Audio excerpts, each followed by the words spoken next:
Мальдивы – это огромное островное государство, рассыпанное более чем на 1000 островов. Эти острова объединяются в группы, которые называются атоллами – кольцевыми коралловыми рифами с множеством маленьких островков внутри. Каждый атолл уникален. Здесь есть как локальные острова, где живут местные жители, так и острова-курорты с роскошными отелями и всем необходимым для отдыха. В этот раз мы отправились в Баа-атолл, один из самых живописных атоллов Мальдив. Ранее мы уже были на острове Фуладу, который находится в этом атолле. Если вы не смотрели наш выпуск с Фуладу, обязательно посмотрите на канале, ссылка будет в описании. А теперь наша цель познакомить вас с новым островом Комоду, посетить заповедник Ханифару-Бэй и посетить необитаемые острова ожерелья. Наша цель была простой – увидеть подводный мир, насладиться природой, свежими фруктами и белоснежными пляжами. И небольшой спойлер – Баа-атолл превзошел наши ожидания. Мы плавали с мантами, черепахами и встретили еще много всего удивительного. Обо всем этом вы узнаете в этом видео.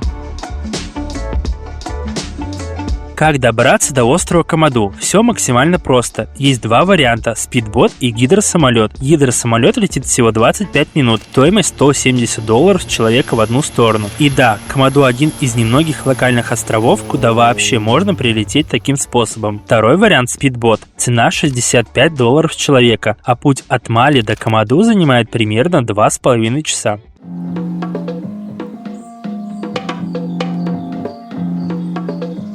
Деревня на острове небольшая, но здесь есть все самое необходимое, что нужно туристу. Деревня настолько ухоженная, что здесь просто не к чему придраться. Вот посмотрите один из локальных домов, как выглядит. Очень много зелени на этом острове и очень много всяких различных цветочков. Они посажены как и около местных домов, так и около гестхаусов. На многих локальных островах мы уже были, и вот настолько красоты локальной, такой местной, мы еще нигде не видели. В основном где-то вот здесь чуть-чуть посадили, там чуть-чуть посадили.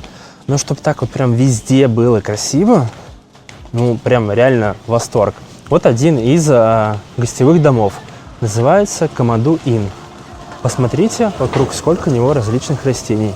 Всякие кусты, пальмы, цветы. И посмотрите, как классно выглядит. Велосипед стоит и цветочки. Вид реально потрясающий. А еще на острове есть очень классная улица. Здесь очень много цветочков растет. Девушки точно однозначно полюбят эту улицу. Вы только посмотрите, сколько здесь цветов. Реально это, мне кажется, самый красивый, напросто локальный остров. Столько зелени, столько цветов и действительно очень чисто. Прям. А еще вот здесь вот вечером включают фонарики. Тоже рекомендую вам обязательно сюда сходить. Здесь их очень много и вечером очень красиво подсвечиваются таким теплым цветом. Тоже можно делать реально очень много классных фоточек. Я думаю, что мы вечером сюда придем еще раз. Обязательно посмотрим, как это все выглядит вечером. На острове также есть и аптека, но вы скажете, тут ничего нету. Не переживайте, чуть позже и здесь все появится, но в медпункте, он по соседнему зданию находится, там есть аптека, и там можете купить лекарства, которые вам понадобятся. Надеюсь, вы здесь не будете болеть, будете чувствовать себя хорошо, потому что, кто приезжает на Мальдивы болеть, это явно плохой человек. Сюда нужно приезжать отдыхать, загорать, купаться, плавать и снорклить.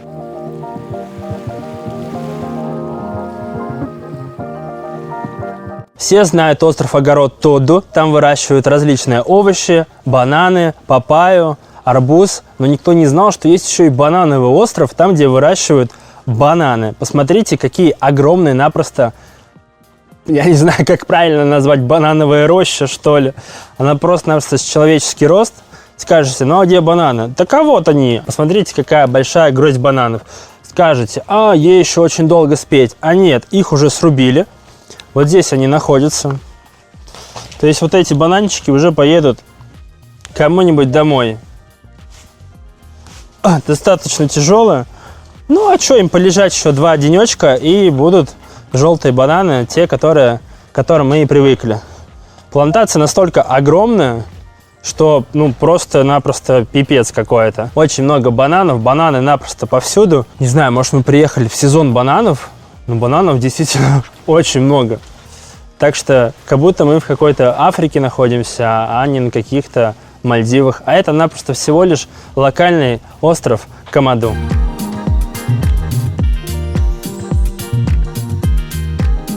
К вопросу, где остановиться на локальном острове. На локальном острове достаточно много всяких гостевых домов. Одноэтажные, двухэтажные, трехэтажные. Ну а наш гостевой дом очень большой гостевой дом. Там 9 этажей и 7 всего лишь напросто живых. Пойдемте и покажу вам наш номер. Там просто вид чума, я вам реально уверяю. А еще на крыше этого здания есть отличная смотровая площадка на весь остров. Вы только посмотрите, вокруг меня один сплошной океан. А вот с этой стороны здесь приземляется гидросамолет. Далее вас доставляют уже на катере к этому острову. Вы только посмотрите, какой же здесь прекрасный вид. И вот этот вид прям из нашего окна. Предлагаю спуститься на этаж ниже и посмотрим наш номер. Let's go, Анастасия, вперед. Мы сейчас находимся на крыше, и чтобы попасть в наш номер, нам нужно просто-напросто спуститься на этаж пониже. Но здесь также присутствует лифт, как же без лифта. Лестница вот такая маленькая, но это больше как аварийная лестница, но можно приехать к нам на лифте. Нам буквально нужно спуститься пару этажей. И только посмотрите, стенки здания, они все из стекла. И то есть везде по кругу этого здания стекло. Вот, мы уже подошли к нашему номеру. У нас номер 603. И вы только посмотрите, какой охерительный вид открывается с нашего номера. У нас номер угловой. Здесь вид на океан. Здесь вид на океан. Мягкая кровать. А еще здесь есть полноценная ванная комната. То есть здесь есть ванна. Еще здесь есть японский унитаз, который подмоет, посушит и так далее. И достаточно большой просторный номер. Есть холодильник, есть сейф. Все самое необходимое, все есть. Ну и просыпаться каждое утро вот с таким потрясным-напросто видом, это явно стоит того. И этот номер обошелся всего лишь в $115 на двоих человек на питание хоуфборд. Завтрак и ужин. Завтрак и ужин идет по системе шведский стол. Шведский стол небольшой, но есть базовые блюда, которые подаются каждый день. Это рыба, мясо, макароны, рис. На завтрак подают также фрукты, местный мальдивский завтрак. И вот сегодня у нас были еще вкусные панкейки. Так что как вам этот номер? Мне кажется, это просто бомбанейла. С таким потрясающим видом просыпаться каждый день, ну, явно того стоит. И $115 прям, мне кажется, уплачено все, что надо. Ну, как вам, ребят? Мне кажется, вид реально бомбический, а? Вы согласны со мной? И вот Анастасия лежит, уже загорает с таким потрясным видом.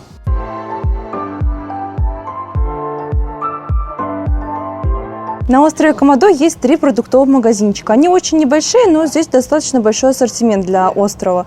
Здесь можно купить различные снеки, напитки и мороженое. Пойдемте зайдем в один из них, посмотрим, что здесь есть. При входе обязательно нужно разуваться. И заходим. Здесь есть различные средства гигиены, если у вас вдруг что-то закончилось, можно купить. И что вот в этом магазине поражает, здесь огромный выбор фруктов. Вот только посмотрите, здесь есть и маракуйя, и ананас, и папайя. Мы очень любим взять фруктов в магазинчике, потом пойти на пляж и там наслаждаться ими. Что привезти домой с Мальдив? Обязательно стоит взять вот такие вот палочки бонди. Они сделаны из перетертого кокоса с сахаром. Здесь 12 штук в упаковке, стоит 240 мальдивских руфий.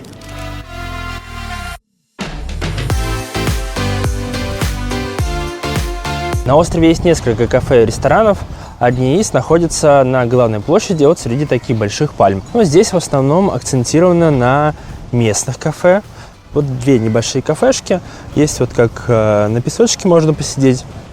Также можно посидеть внутри, даже можно посидеть на 2-м этаже. На острове есть также ресторан с тайской кухней. И мы туда отправляемся. Хотим попробовать. Мы вчера уже заходили, смотрели меню. Меню там на русском языке. Но учитывайте, что к цене будет прибавлено 18%. Это местный мальдивский налог. Да, отнюдь пад-тай стоит не $2, как в Таиланде, а полноценных там $13 почти. Но у них большое достаточно меню. Есть различные там напитки, смузи. Ну и в основном вот тайская еда, там том-ям, пад-тай, ну и другие те блюда, которые я даже, честно, не запоминаю название. Тайский ресторанчик находится напротив мечети. Пропустить будет очень сложно. Это вот такое небольшое красивое здание. Здесь можно посидеть как внутри, так и снаружи. Ну а пока пойдемте и закажем что-нибудь вкусненького. Так, предлагаю подняться на второй этаж и посмотреть, какой здесь потрясающий вид. Здесь очень уютно. Вечером здесь включаются вот такие фонарики. И также здесь будет закат. Здесь будет садиться солнце. Посмотрите, здесь сколько тоже много цветочков. Мои любимые цветочки. Здесь вот есть под открытым небом, то есть несколько столиков. Также есть под навесом, здесь работает вентилятор. Но кому комфортно сидеть в помещении, прям кондиционированном, то вы можете сесть внизу. Также у них, заметьте, что здесь есть проектор, и здесь вечером, возможно, показывают какие-нибудь фильмы или, не знаю, тоже какой-нибудь матч. Ну а пока мы ждем наш заказ, в ожидании заказа предлагаю полюбоваться прекрасным видом этого острова с дрона.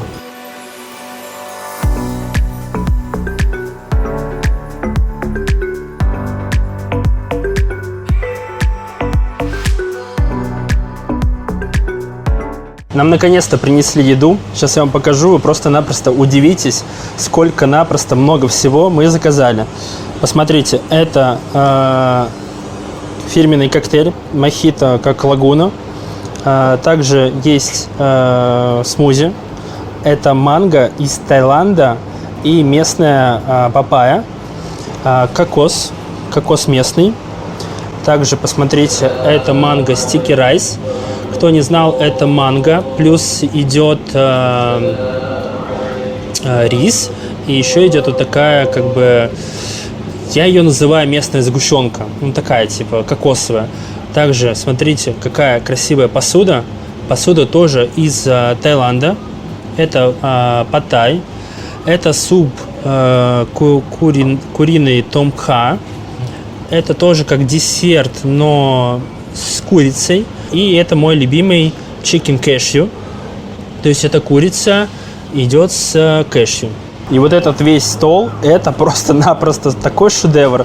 И это все нам. Так что приятного аппетита. Надеюсь, вы тоже что-то смотрите. Иначе здесь просто я уже сам захлебываюсь от слюны. И все это благодаря нашему другу Сэм. Сэм с Бангкока. Привет! Добро пожаловать на остров Камаду.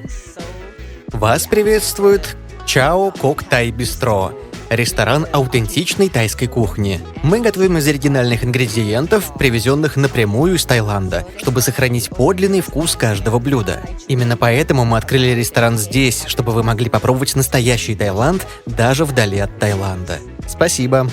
Было пипец как вкусно. Стоит обязательно посетить это место. Однозначно, Сэм просто сделает все самое лучшее. И если вы скажете, что вы от нас, Сэм обязательно вам сделает скидочку. Так что обязательно покажите это видео, и Сэм все прям сделает по высшему разряду. По поводу экскурсии. Вы можете обратиться в своем гестхаусе, они вам с радостью организуют любую экскурсию. Но также есть сертифицированный дайвинг-центр. Вот он находится вот здесь.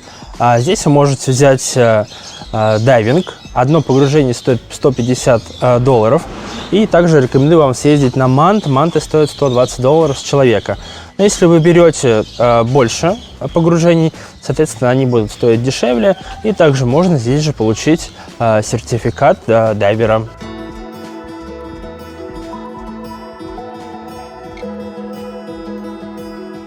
До бикини-пляжа есть две дороги. Например, одна проходит через такие вот живописные джунгли.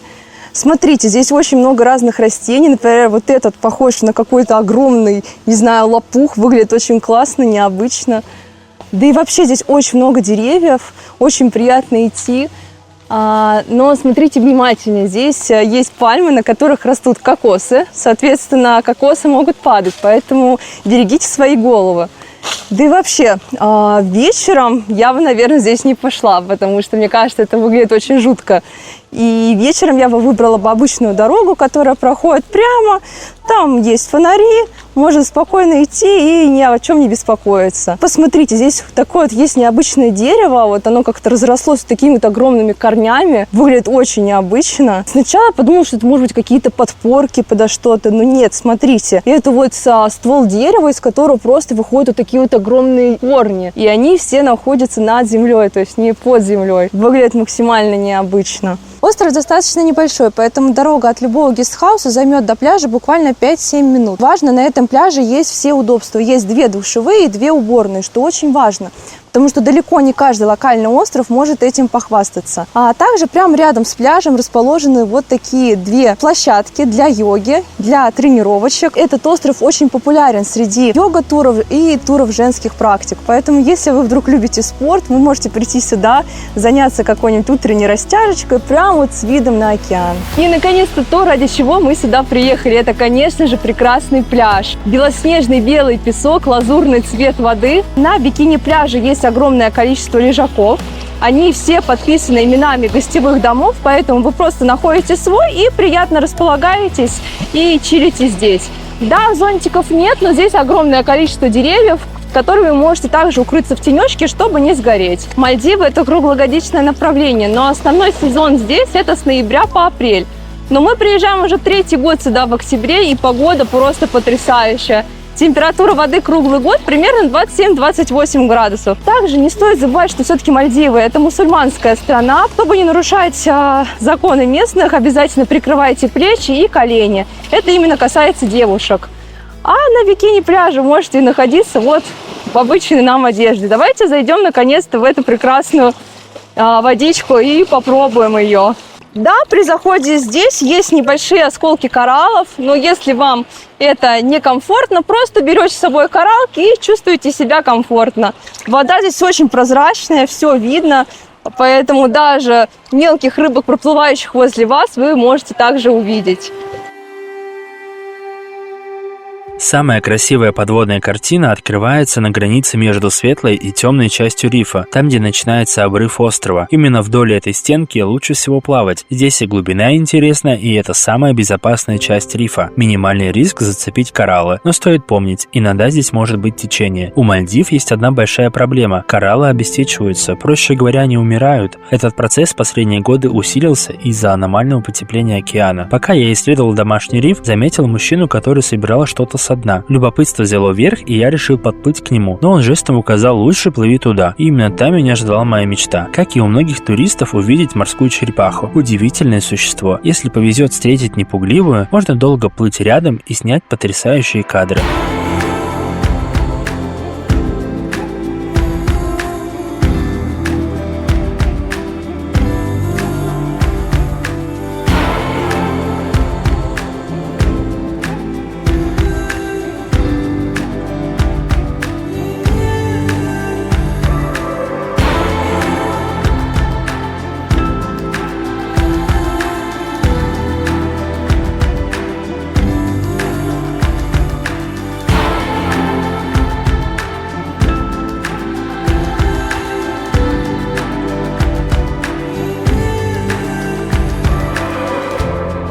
А еще внимание туристов всегда приковывают рыбки Немо. Они живут в необычных кораллах, похожих на шевелящиеся волосы. И иногда даже не поймешь, кто из них выглядит чудеснее – сами кораллы или их маленькие обитатели.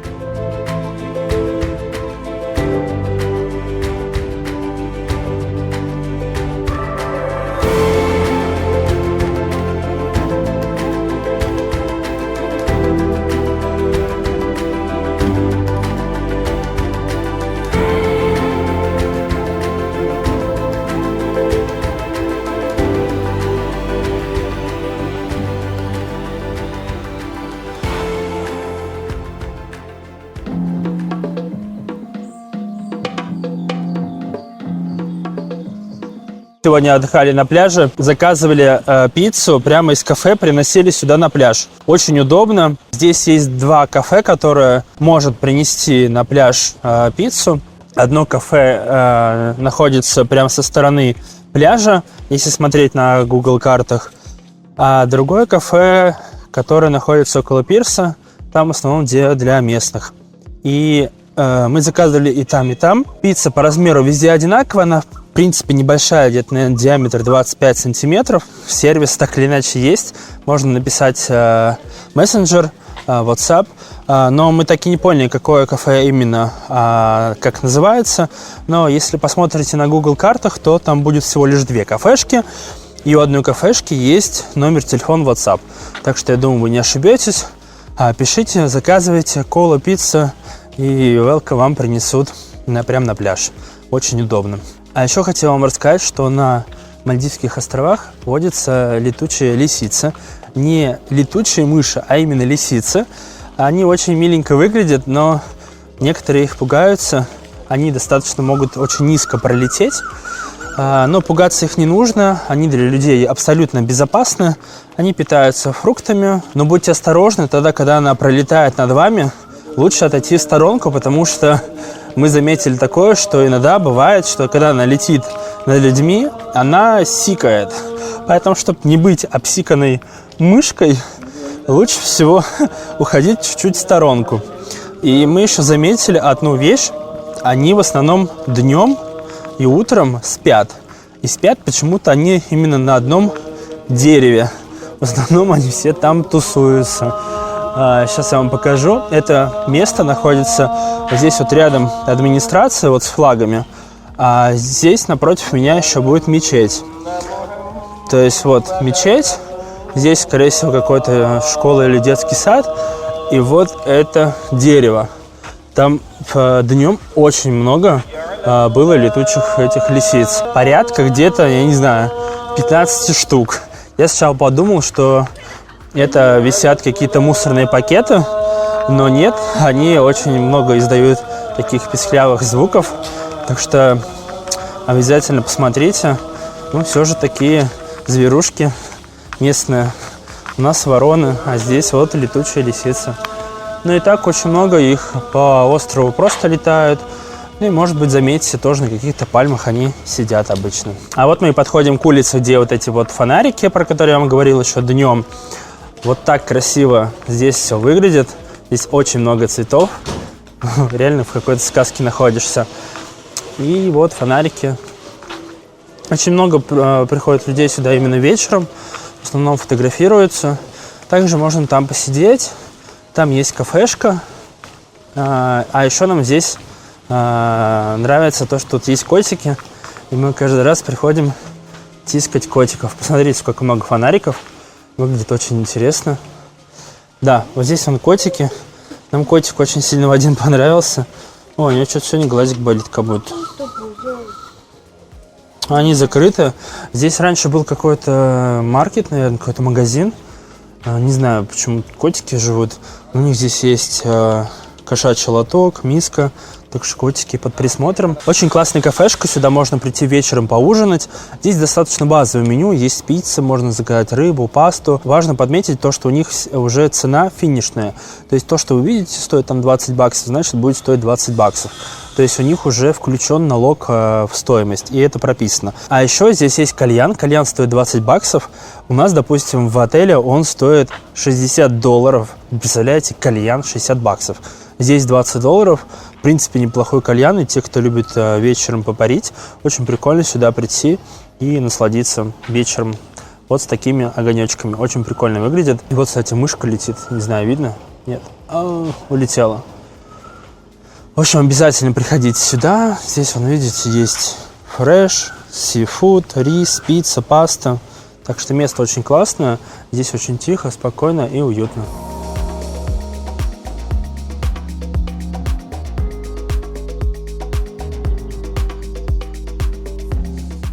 Рядом с Комоду находятся две главные достопримечательности Баатола, те места, ради которых сюда едут со всего мира. Это знаменитые острова Ожерелья и Ханифару-Бэй. На карте это выглядит очень просто, все рядом, но давайте пойдем по порядку. Для начала отправимся на острова Ожерелья. До них всего около 30 минут на катере от Комоду, и это как путешествие в другую вселенную. Баатол – это территория, признанная биосферным заповедником ЮНЕСКО. Здесь невероятно богатый подводный мир, редкие экосистемы и десятки островов, каждый со своим характером. Острова ожерелья – это самая необычная часть атолла. 6 круглых островов, выстроенных в ровную линию. Если смотреть сверху, кажется, будто океан аккуратно выложил жемчужины одну за другой. Только один из островов, Кенду, обитаемый. На остальных, по словам местных, строительство запрещено, чтобы сохранить их в первозданном виде. На такие острова устраивают организованные пикники. Просто спросите в своем гесте, где вы остановились. Наша поездка обошлась в $200. И честно, оно того стоило. Здесь можно заняться снорклингом и, самое главное, побыть полностью одному на необитаемом острове. Это чувство, ради которого многие прилетают на Мальдивы.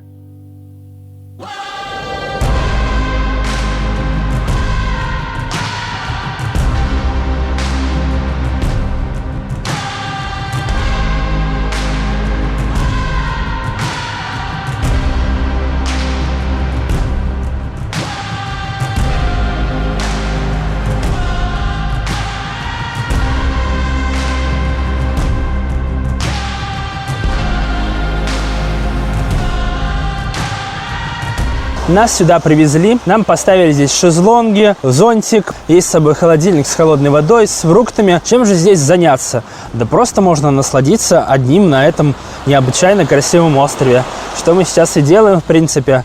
Наслаждаемся океаном, делаем классные фоточки. А еще можно полетать с дрона и наделать классных кадров. Касательно дрона. Очень многие люди пишут по поводу, а как провести дрон? Да все очень просто. Аккумуляторы из дрона положить в ручную кладь, а сам дрон положить именно в багаж. И вообще без проблем вы прилетаете, никаких вопросов не возникнет. Но есть нюанс. Если вы прилетаете на остров Резорт, то там есть ограничения на полеты. В основном запрещено летать над резортом. На локальных островах никаких вопросов ни у кого не возникает. Вы можете спокойно летать, в свое удовольствие, делать классные снимки, кадры и видео. Мы также взяли с собой ласты и маски. И сейчас предлагаю тоже отправиться вместе с нами и посмотреть, какой здесь подводный мир.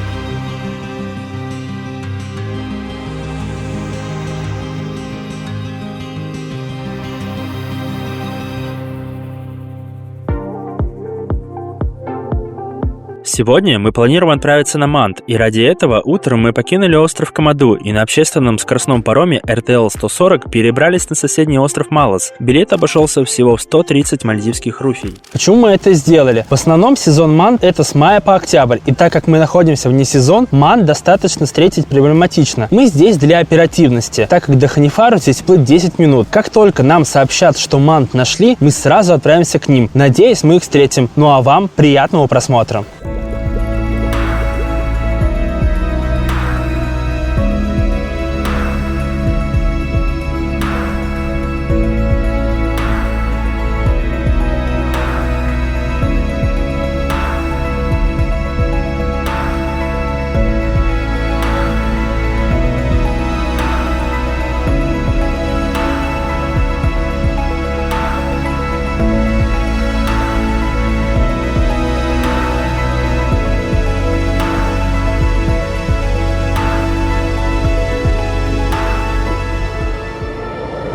Ханифару-Бэй – это бухта со статусом заповедника. Здесь сходятся океанические течения, из-за чего скапливается много планктона. Именно это привлекает мант. В сезон сюда одновременно приходят десятки, а то и сотни особей, чтобы питаться. На ближайшие острова к Ханифару приезжают любители подводного мира со всего света, чтобы увидеть мант в естественной среде обитания. Иногда сюда заходят и китовые акулы. Реже, но тоже возможно их встретить. Сезон мант в Ханифару начинается с мая и продолжается до ноября. Поскольку они появляются не постоянно, экскурсии экскурсии организованы особым образом. Рейнджеры следят за их приходом и оповещают отели, когда можно выходить в море. Гостям нужно быстро собраться на лодку. Обычно на это дается не больше 10 минут. Манты могут достигать 6-8 метров, хотя наши встречные экземпляры были около 4 метров. Плавать с ними очень просто. Не нужно уметь быстро плавать или нырять глубоко. Достаточно держаться на поверхности, а манты сами проплывают рядом. Для меня манты выглядят очень необычно. Их движения спокойные, плавные, форма кажется почти нереальной, как у космических кораблей. Каждая встреча с ними оставляет сильные впечатления. Именно поэтому так важно сохранять этот заповедник. А вообще, Мальдивы — это настоящая сказка. Белый песок, прозрачный голубой океан, идеальная температура и полное ощущение свободы. Ба-атолл превзошел все наши ожидания и подарил моменты, которые остаются с тобой надолго.